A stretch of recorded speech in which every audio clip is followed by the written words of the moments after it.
Hello, everyone, and welcome to the April Patch Tuesday webinar. Good news is there's a lot to go through, but urgency-wise, there's only a few things that are really concerning out there. So that's at least the good news for this month. But there were a lot of CVEs resolved. So we're going to go through and talk a little bit about some of the recent news, vulnerabilities that you need to be aware of, especially the ones actively being targeted. And then we will shift into, Todd's going to walk us through the bulletins and releases for this month. And then we'll wrap up, as always, with the Between the Patch Tuesdays, talking about some of the previous releases that had security fixes in them that you'll want to be aware of. Again, Microsoft may do this Patch Tuesday specific event. There's only a few vendors that kind of do a consistent cadence like that. Most vendors are on a continuous delivery cycle now. And that means that we just need to be aware of those things that aren't coming out directly on Patch Tuesday. All right. So this month we had a lineup from Adobe, Google, and Microsoft yesterday. Adobe did release quite a bit of the Creative Suite and a couple of additional applications yesterday. We're going to talk specifically about the Creative Suite updates, of which 6 of the applications in there were updated. All of them did include critical CVEs, so they were all rated as critical. No known exploits or anything there, so the urgency is kind of business as usual, included in your regular maintenance, but no need to pull the trigger faster on those. Google Chrome did have a Patch Tuesday release. What you will see having released from Microsoft from an Edge perspective was not the Patch Tuesday release, so expect that there will be another Edge browser update shortly after here. And then Microsoft had their typical lineup of Office OS and some other things, so five specific updates that we're going to be talking about there. Most of them included at least a few criticals in them. There were a lot of CVEs resolved this month, 121 from Microsoft. In fact, if you were looking between the actual vulnerabilities list and the release notes looked like there was 125 CVEs, but whoever was doing the release notes this month included a few of the Edge Chromium CVEs in the Microsoft list. So 121 net new Microsoft vulnerabilities, and there were a mix that remaining 4 was some additionals from that kind of expanded, Chromium based vulnerabilities coming in there as well. So that's, if you saw some discrepancies, especially in the news, you may see anywhere from 121 to 126 CVEs is the range that are being talked about from the Microsoft side. That's why we're specifically talking about the Microsoft-centric 121 in this conversation, but depending on which news outlet you're following, you may see some variance of that depending on which number they were going off of. So getting into the news for this month, the first article is directly from Microsoft, and this was talking about the Microsoft 0 day that was resolved yesterday. This one is absolutely being utilized by a threat actor. There's a malware family called Pipe Magic. It's a malware family that the threat actor behind this one is called Storm 2460. But they're using this in ransomware campaigns actively today. So that is the urgency. This is the one that the news is pretty much a buzz about right now. So this goes into a little bit of detail about the 0 day vulnerability, the fact that it's being used in that Storm 2460 ransomware campaign. So this is where you may need to decide if you need to push this sooner rather than later. For those of you who have ransomware as one of your top priorities to defend against, this could warrant trying to push the OS update faster than normal. That's obviously a risk-based decision that each organization needs to make on, how aggressive they would shift to push something out sooner if needed.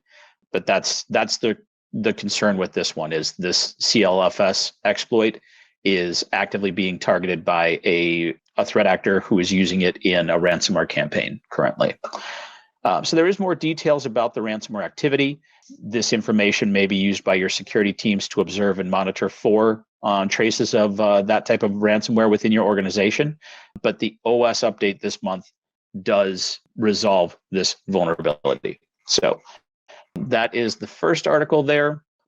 The second one, if you're following along in that doc, there's an article here that talks about the Windows CLFS vulnerability again, but also goes into a couple of the additional vulnerabilities resolved by the OS update this month. Todd, I think the OS update this month resolved somewhere in like the high 60s or low 70s of that 121 total CVEs, if I'm correct, right? There were 80, 87 in Windows 10 and 84 in Windows 11. Oh, wow. Okay, it was even higher than I had originally expected. So the majority, about 2/3 of the total CVEs resolved this month are in the OS update. And in there are a couple of others that were called out by some different security researchers as concerning. They're ones that would definitely be attractive to threat actors. They are not actively being targeted. They are not publicly disclosed. There's no proof of concepts for these yet. But from a research perspective, they're ideal choices for a threat actor because they enable them to do a lot with very little interaction from a user perspective. In fact, there was a pair of LDAP vulnerabilities, the two here, that do not require any user interaction to be able to exploit. So if they were exploited, it would be something where an attacker could rapidly take advantage of. LDAP can pop up in a lot of places across a network perimeter, so it's definitely a concerning risk within there. And then the two RCE vulnerabilities in Windows Remote Desktop, again, for organizations that are running RDP, and especially if you've got RDP exposed in any level on your perimeter, that's another common entry point for threat actors. So there were other vulnerabilities within the OS update this month that are being called out as a high risk kind of concern. But there's only the one actively exploited right now. So this article kind of goes into a little bit more depth than the Microsoft one. The Microsoft one was only talking about the CLFS 0-day, but that's the pair that's talking about the Microsoft side. Additionally, leading up to Patch Tuesday, there have been other vendors who have been releasing and resolving a number of vulnerabilities. If you look at the next article here from Cyberscoop, this talks about the Apple updates recently. So they just did several updates, including 62 vulnerabilities on the iOS and iPad platforms. And for the Mac OS, they did have 131 CVEs resolved in Sequoia and 14 affecting Safari. So, a lot of vulnerabilities, again, across all the platforms that may be utilized in your organization.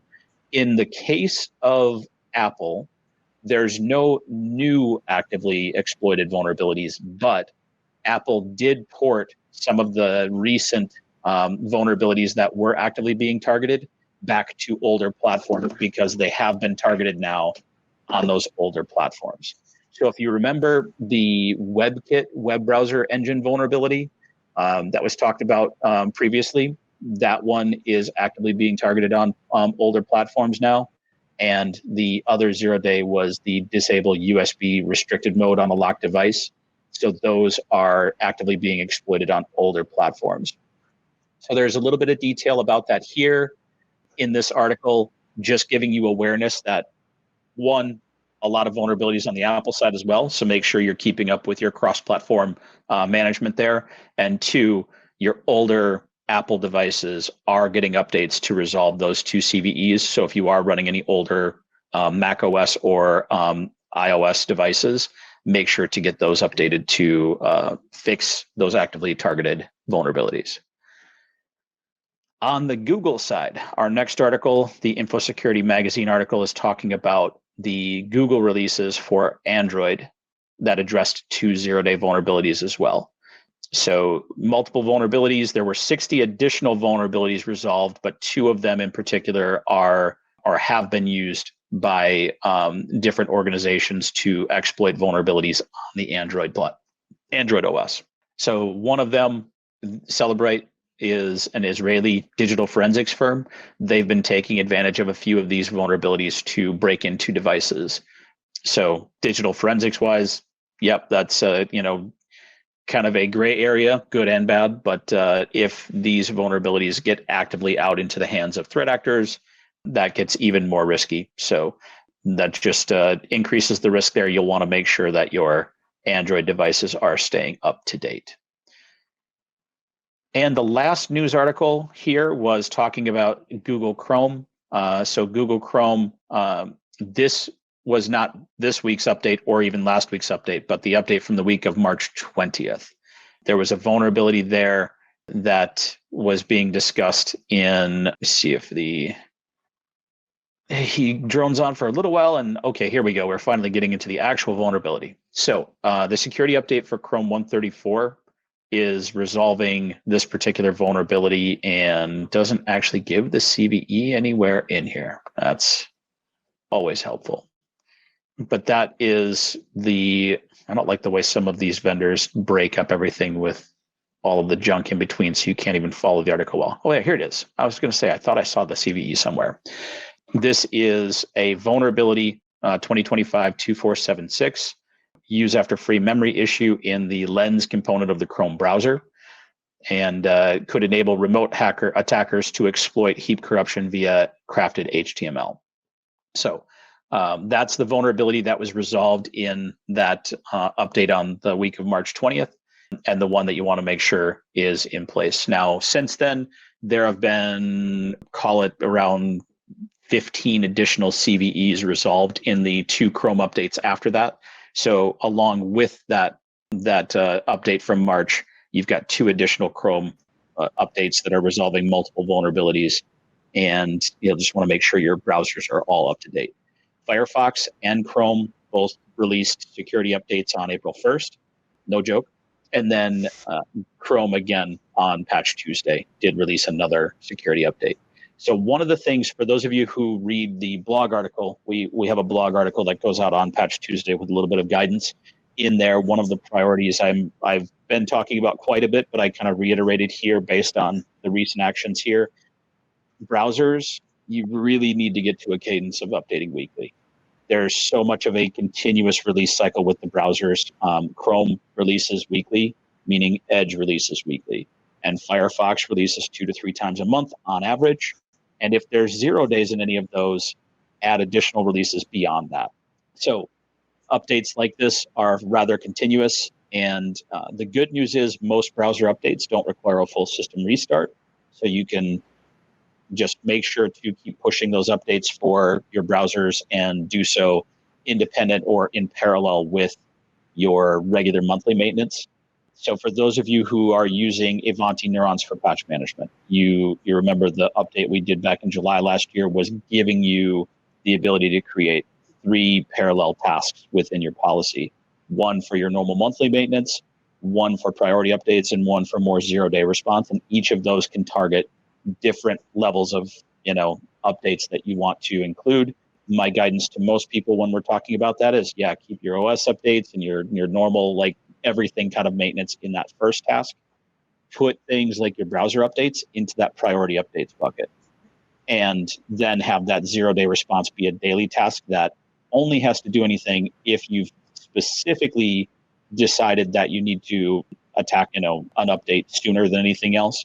So if you decided you wanted this OS update to go out now instead of waiting for your normal maintenance, rather than going in, modifying schedules and trying to do everything there, that 0-day response task, you would just add that 1 patch into your configuration for 0-day response. And next time that runs, if you got it set to daily, it would see that patch missing and be able to deploy it. So that's the type of model that organizations are starting to shift over to, is having different tracks with different levels of priority and different scopes of what typically gets remediated in those. If that's something that you're interested in, definitely reach out and we can talk you through more of kind of what some of those evolving best practices are. But that's a lot of what organizations are trying to shift to now. All right. In the news article that I shared before, there are a couple of other links from last month that we talked about. And we had 2 announcements that Microsoft had previously, the move from Skype to Teams, and then the deprecation of WSUS driver synchronization. So those articles are in here for reference. Once again, if you need to get access to those, we had them in last month's deck as well. They're just we decided to keep them in here for right now, just because there were so many people asking for that information. And then the others are the upcoming end of lives for Exchange Server 2016 and 2019. They're urging migrations to Exchange Online or over to Office 365. So definitely, if you're still running Exchange Server, take a look at that. And then Windows 10 and the extended support coming up in October. So Windows 10 is end of lifing as of October. There won't be any security updates past the October Patch Tuesday for any Windows 10 editions, except if you extend the security update support. So if you subscribe to that, that's 3 years that Microsoft has planned for that. You can subscribe for 1, 2, or 3 years. And if you do that, the latest Windows 10 edition only, so you'd have to get all your Windows 10 systems up to that level, and that edition only will be continuing on in the ESU. So more details on those links there if you need any of that information. So that'll wrap up the news portion. The next thing that we were going to talk about is our zero-day vulnerability from Microsoft. So just to make sure everybody has a little bit more detail about that, the one vulnerability that's actively being exploited is this Windows common log file system driver elevation of privilege vulnerability. The elevation of privilege does give the attacker full system level privileges. So they would basically own the box if they were able to compromise it. It is actively being exploited. As I mentioned before in that news article, this is tied to that Pipe Magic ransomware campaign. There were a couple of things to note in here. One, yes, the attacker gains system level privileges. The other note on here, and this one definitely got a little bit confusing in the news. If you look at the different OSs that are supported here, Microsoft specifically did not release for Windows 10 for x64 and Windows 10 for 32-bit. So scroll down here and look at the specific OS editions. You'll notice that the different supported branches, 7, for instance, there are security updates available there.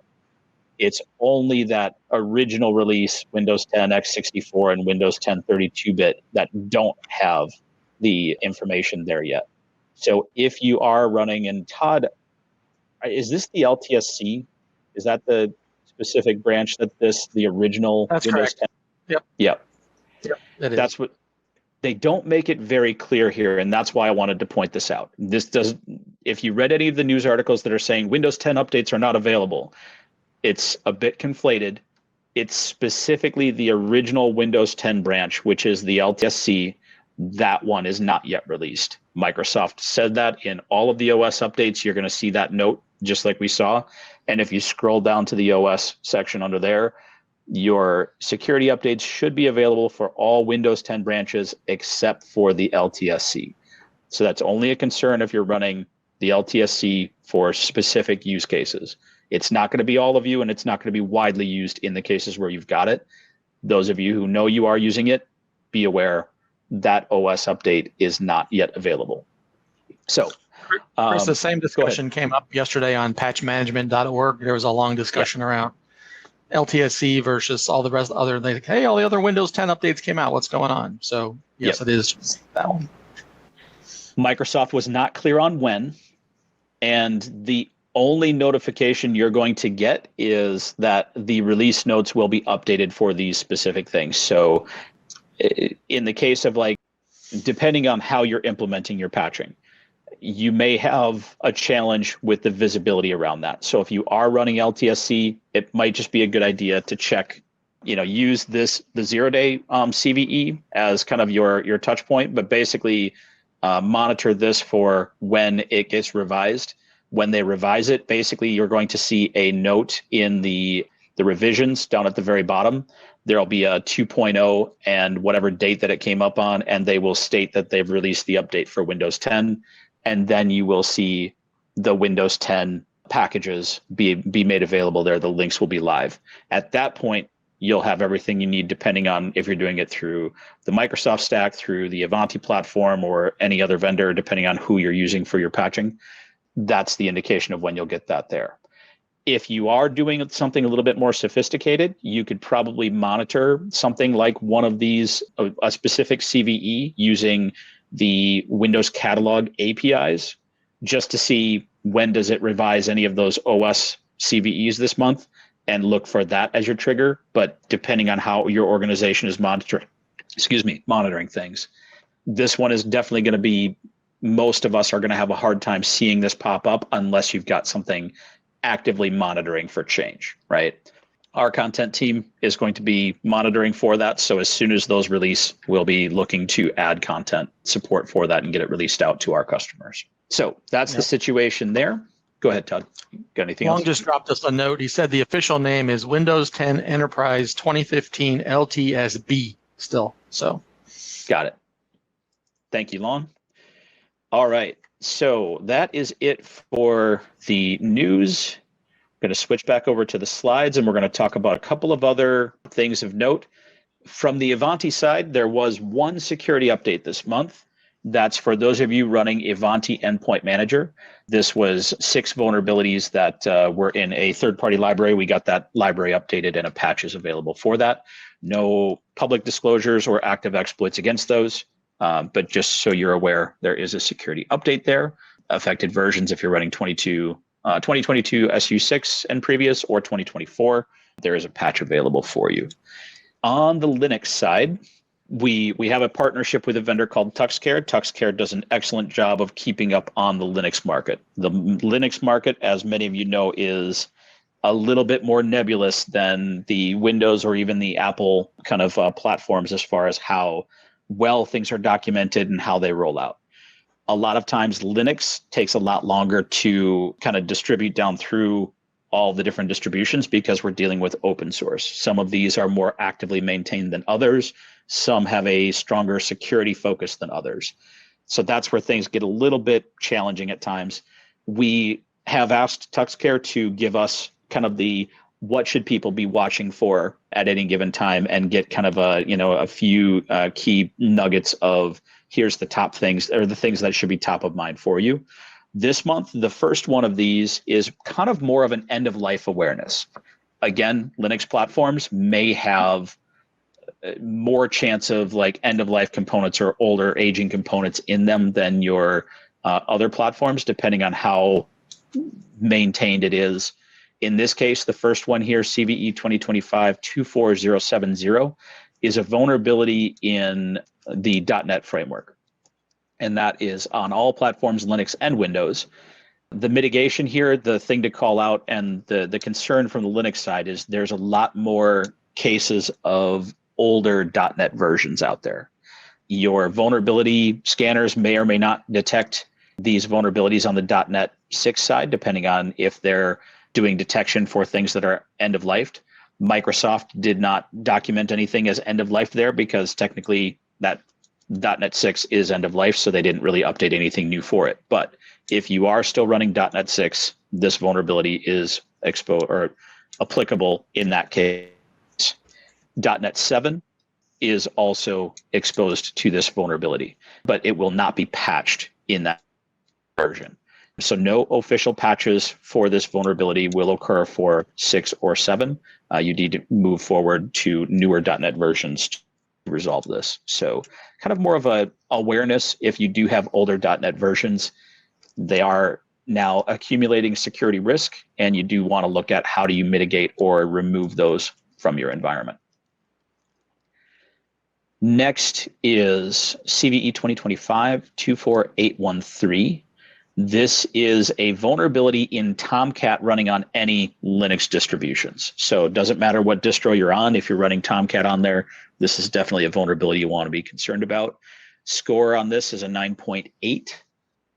So guidance here, they give the version information on what Tomcat versions you need to be up to be resolved. So you can see here the 11, 10, and 9 branches all have a version that will resolve this. But the vulnerability in this case is definitely a high score, given how prevalent and well-known line of business apps are running Tomcat. This one could be fairly pervasive, so definitely a concern and one that threat actors will probably take a look at. So that is our Linux lineup. There were servicing stack updates this month, so just be aware of that, for Server 2008 and 2012, and for Windows 10 and 2016 editions. So, and we've talked about this in the last few months here as well, but we do have the looming Windows 10 end of life coming up in October. So I know that many organizations are actively working to eliminate as much Windows 10 as possible across their organizations. In fact, my system got updated to Windows 11 over this last weekend. And there's, I've been hearing different levels of fun, but performance, once you get some of the older systems up to Windows 11, could be a bit of a strain for some of your users. So I'm guessing there'll be the upgrade and then possibly even getting in and having to tweak things to get performance back to a good baseline.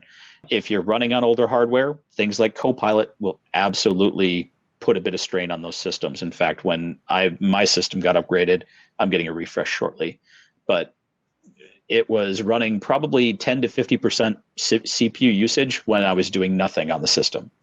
I got in and started looking around and had to disable a few things. Like I saw that my audio driver was spiking quite a bit. And what was happening was Copilot was interacting with the audio. So I went and disabled that. And then it improved things, but I still had some more challenges after that. So I went and disabled Copilot altogether. And now my system feels like the level of performance I was at pre-Windows 11. As you're pushing some of those older systems in your organization up, just be aware of that. There's definitely some good articles out there for how to tweak configuration around Copilot on the older hardware that you've got running to reduce that impact. But the impact is real. That's a personal experience that both Todd and I ran into. Both of us were running on older hardware and have now since started the process of getting refreshes for ourselves. But both of us were overdue for them anyway. The good news is that the upgrade was actually pretty painless. It kept all my favorites, all my recent files, all that good stuff. But like you said, Chris, I ran into the same thing. Copilot running in the background was chewing up a lot of CPU time. Yep. The snap, the window snapping, like if you drag an application over to another window and you like snap at the top or the right or the left, there's a lot more options to that now. So it takes a little bit of getting used to. But other than a few nuances like that, like Todd said, I think it was a fairly seamless upgrade, and it did very little to impact my overall experience other than, the fact that I was running on older hardware and had the performance impact. So if you've been reading up on or seeing others with those challenges or have experienced it within your own org, there's definitely some reality to that. And Copilot, from everything we're seeing, is definitely one of the top contributors to that performance impact. So, all right. This is just talking about the ESU support. Again, for those who may still be investigating that, if you do plan to run Windows 10 past the end date, Microsoft has support for that. They're going to be running it for 3 years. Ivanti will be supporting that in 3 of our products as well. EPM, security controls, and Neurons patch management will all 3 support the ESU content. So you just need to reach out to your rep and subscribe to that feed. There is an operational cost for it. For us to continue maintaining Windows 10, we try to be equitable to our customers. Those who need it pay an additional feed for how long they need it, and those who don't need it are not impacted by that. But that just offsets the operational cost of we have to run ESU support. We have to run infrastructure continuous on Windows 10 and do the testing and everything for it. So that's what that fee is about. So I think that wraps up everything for this month. Todd, go ahead and take away the bulletin releases update. Okay, thanks, Chris. Sure, we'll dig into these for the month here. Let's start off with the third-party stuff. Chris did mention the update that came out yesterday for Chrome. Be aware of this one. They said 2 security vulnerabilities were fixed. They only listed one particular CVE, 2025-3066. So this came out yesterday. So be aware of that one. They rated it high. The next couple here, because we're supporting Creative Cloud with our products today, I've gone through and listed the Creative Cloud updates. As Chris said, overall, Adobe had lots of updates for CVEs. There were 54 altogether. 17 of them you'll see here bundled together in these particular applications that I've listed here. Starting off with After Effects, there were 7 vulnerabilities. And as Chris mentioned, all these were rated the highest. They had critical vulnerabilities as part of them. So you definitely want to update these as part of your normal application update process this month. So 7 vulnerabilities here in Adobe After Effects, 4 vulnerabilities in Adobe Animate, 2 critical, 2 important as I listed there. single CVE for Adobe Bridge that came out this month. Adobe Media Encoder, 2 vulnerabilities there as well. And by the way, you can see in the affected products, they're updating both of the versions that they're actively supporting. So it's not just the latest one, it is N-1 as well. So they had 1 vulnerability here in Adobe Photoshop.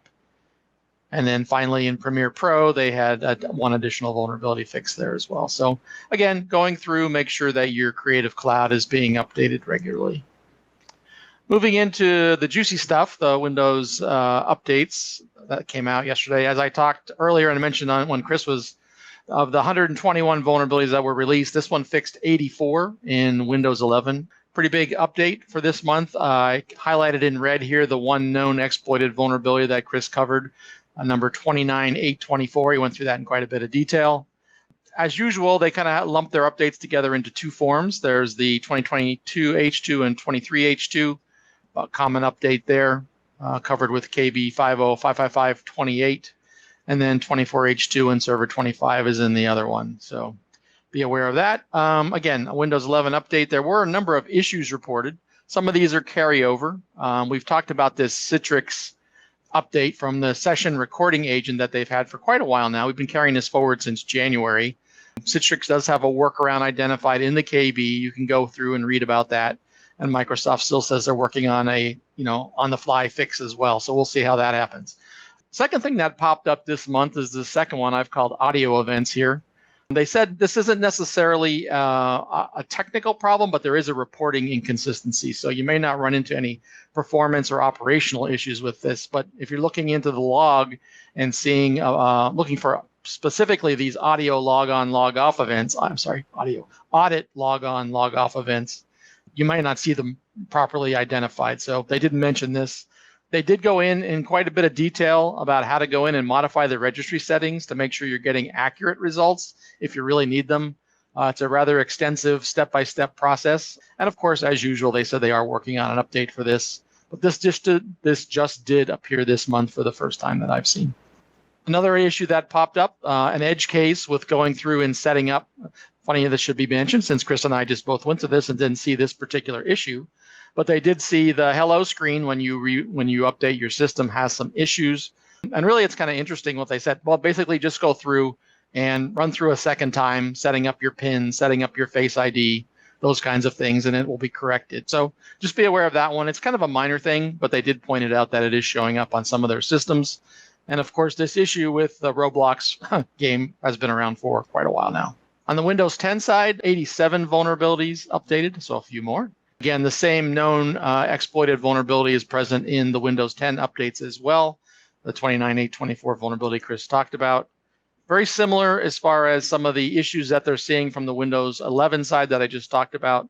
Those audit events with the log on and log off situation. Same Citrix vulnerability here shows up on the Windows 10 side.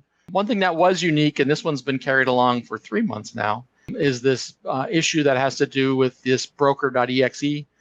Be aware of this particular one if you run into it. It has to do with Windows Defender Service being disabled. Basically, they're saying to ignore it, and it will be corrected here in a future release. You can go through the KB and read about this one in a lot more detail if needed.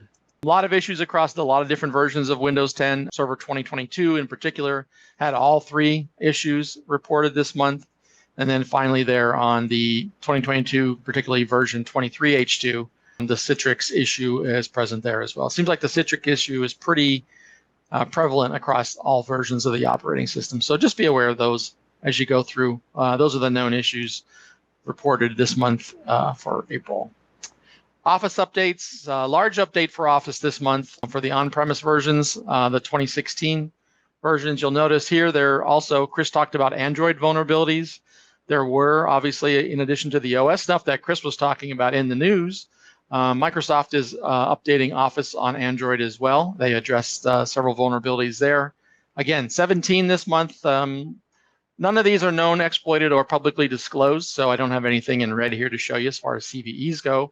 But there were some critical vulnerabilities in there that were addressed, so make sure that, as usual, you do all of your Office updates as expected. The online or click-to-run versions of Office also got the regular updates this month. This includes Office 365 apps, Office 2019, and the two long-term service channels, 2021 and 2024. Only 15 vulnerabilities, a lot of overlap with what I had on the previous slide as far as the actual vulnerabilities go. So be aware of that one. Again, 15 vulnerabilities will require application restart in case of the Office updates. And finally, we did see an update for SharePoint Server. Usually there's only 1 or 2 vulnerabilities. This month they had 5 that they addressed. I did list them out here just for convenience in case you're wondering what they are. Again, no known exploited or publicly disclosed vulnerabilities here this month.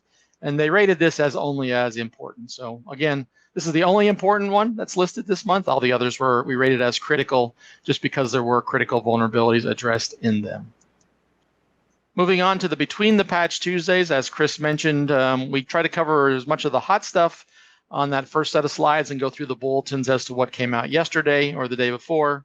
But obviously, vendors are continuously releasing updates for their software. We lump them into a couple categories. If those of you who are new here, we do try to include security updates that do include CVE information when the vendor reports them. A lot of times the vendor will tell us that these are security updates, but they won't have specific CVEs identified. You can see there's a large number of those there in that center block. And then finally, the non-security updates down below there. The number in parentheses indicates the number of updates that came out in the past month. So you'll see some of these here in the next slides. Windows in particular, updates on third-party applications. AutoCAD came out with addressing 14 vulnerabilities. Chris did mention the weekly updates of Google Chrome. Here are the ones that came out between the Patch Tuesdays. Again, the 0-day he mentioned listed here, as well as the latest update they came out here on April 1st with nine vulnerabilities, and of course today's. Again, these are all cumulative for the most part. So if you're putting the latest Chrome update on, you have these covered. Firefox, obviously another browser coming out with different vulnerabilities, a lot of overlap with what you saw on the previous slide. In Google Chrome. ESR is their long-term service branch of the Firefox browser. Again, regular updates coming out there as well. Chris did mention the importance of almost a weekly patching on browsers.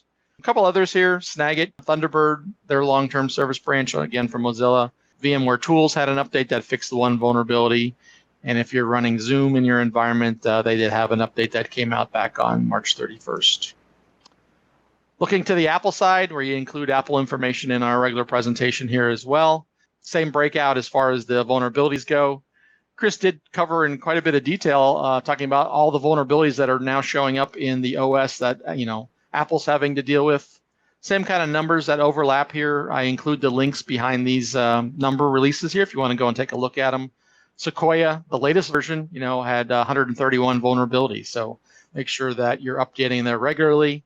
What's interesting is that Sequoia includes the Safari updates. The other two, Ventura and Sonoma, they do have a separate breakout for the Safari browser update version 18.4. And as Chris mentioned on his slides earlier, they had 14 vulnerabilities that came out this month. Moving into the third parties on top of Apple, or the Mac OS basically. Photoshop, a number of updates here. We had an Acrobat Classic update. Of course, the weekly Chrome updates come out for Apple as well. Similarly, the Firefox updates that we include here with the CVE information. Of course, Microsoft does release Edge for the Mac devices, so you can run Edge. And these include the Chrome vulnerabilities as well.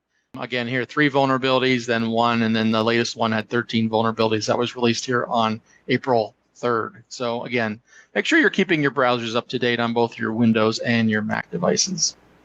Finally, last slide here on third-party updates, Thunderbird, of course, and then the Zoom client, interestingly enough, had 4 vulnerabilities that were addressed this month. So if you're using Zoom, make sure you keep that up to date as well on your teleconferencing software.